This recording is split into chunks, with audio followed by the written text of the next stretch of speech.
The Empress of Salt and Fortune is the sort of story that improves the more occasions you read it, and the additional time you let it live in your mind and your heart.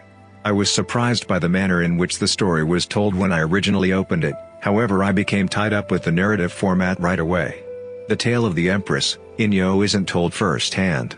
Instead, historical things and mementos are painstakingly logged and stories told about them, and it's through those accounts that Nghi's story unfurls.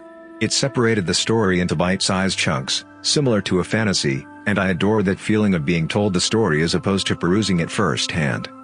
The Empress of Salt and Fortune is about a priest named Nghi who is venturing to every part of the Kingdom of On to record things for historical research.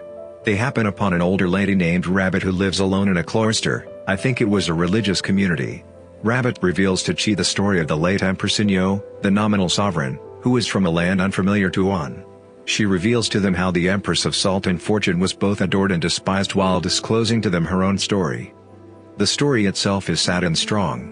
The picture of a desolate empress being ousted when her utilization was up and the kinship that developed between Nghi and Rabbit was excellent. The novella is just a little more than 100 pages, yet the characters are perfectly fleshed out and all around built up that I felt more sincerely associated with them than characters in certain novels I've perused. The story told is tight and concise without a word waste to bring the peruser along on Nghi's discoveries.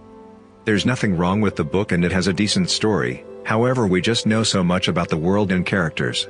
Rabbit is presumably the most fleshed out through both her present conversations with Nghi and with the disclosure of her experience as a handmaiden to Empress Nghi. Nghi's story uncovers the biases of expansionism, sexism, and ethnocentrism. She was viewed as primitive and came from various individuals like Rabbit, inside the universe of East Asian colonialism. It was a pleasantly done message,